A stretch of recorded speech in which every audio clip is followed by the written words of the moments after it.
तानीन्द्रियाणि वदकुरु सर्वमायुरुपासदा सर्वेभ्यो श्रीमहाभक्तजनेभ्यो नमो नमः इति दण्डवत् प्रणम्य सभावन्दनं कृत्वा ಭೂಮಿಗೆ ಹಾಕಿ ಎರಡು ಕೈ ಮುಟ್ಟಿ ನಮಸ್ಕಾರ ಮಾಡಿಕೊಂಡು ಕೂತ್ಕೊಳ್ಳಿ ಬರಗಾಲಿಟ್ಟು आपस सर्पंत हे भूता विसंदिरा हे भूता विघ्नकर्तारा देवचन्द्वाग्नया हरे प्रत्युत्वया तालोका देवी त्वमिष्णुनादता पंचदार्य मां देवी पवित्रं पुरुषासनं भूम्यो नमस्कारं कृत्वा आसनम् आचार्यः स्तप्रोक्षाल्यः अच्युताय नमः अनन्ताय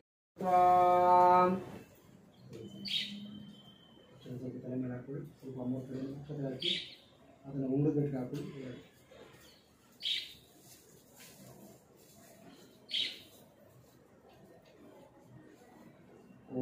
नमः दक्षाय नमः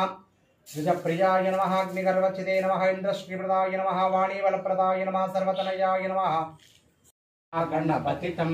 तत्तन्नाना गणपतितं तत्तन्नाना गणपतितं धवलित जलधर धवलित चंद्रं फणिमणि विरण विभूषित खड्गं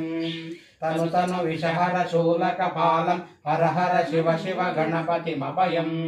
धवलित जलधर धवलित चंद्रं फणिमणि विरण विभूषित खड्गं तनु तनु विषहर शूलकपालं हर हर शिव शिव गणपतिमभयं कटकट विकलित मत जल जलनित गणपति वाद्यमिदं तत्तन् कटकट विकलित मत जल जलनित गणपति वाद्यमिदं तत्तन् गणपति वाद्यमिदं तत्तन् गणपति वाद्यमिदं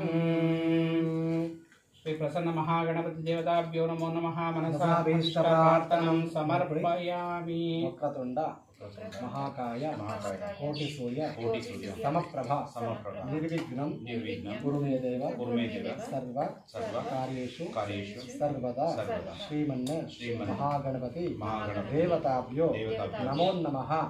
मनसा अभीष्ट प्रार्थनं समर्पयामि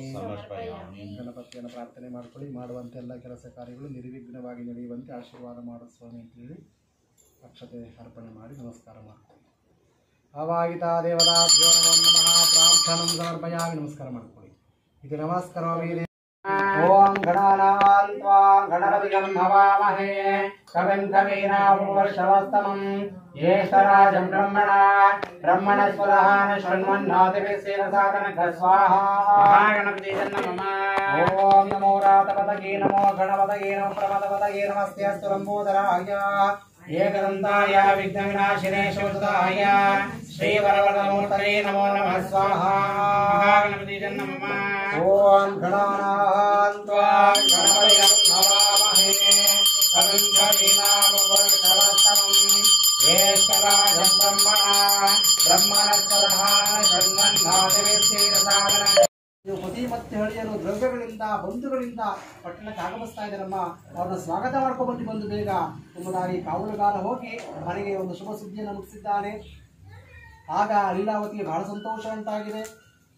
ಆಕೆಯೇ ಸಹ ಕುಳಿತುಕೊಂಡು ಭಗವಂತನ ವ್ರತವನ್ನು ಆಚರಣೆ ಮಾಡ್ತಾ ಇದ್ದಾರೆ. ಪೂಜೆಯಲ್ಲಾದ ಮೇಲೆ ಪ್ರಸಾದವನ್ನು ಸ್ವೀಕಾರ ಮಾಡಿ ತನ್ನ ಮಗಳನ್ನು ಕರೆದು ಹೇಳ್ತಿದ್ದಾರೆ, ಮಗಳೇ ಶೀಘ್ರವಾಗಿ ಸಿದ್ಧಳಾಗಮ್ಮ, ಪತಿಗಳ ದರ್ಶನಾರ್ಥವಾಗಿ ಹೋಗೋಣ ನಡೆಯಮ್ಮ ಎಂಬುದಾಗಿ ಹೇಳಿದಾಗ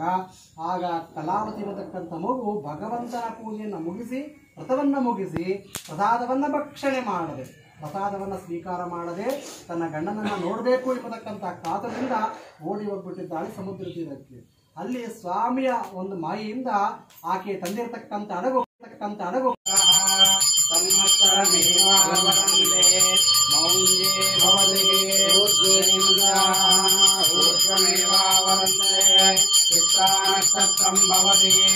चित्रं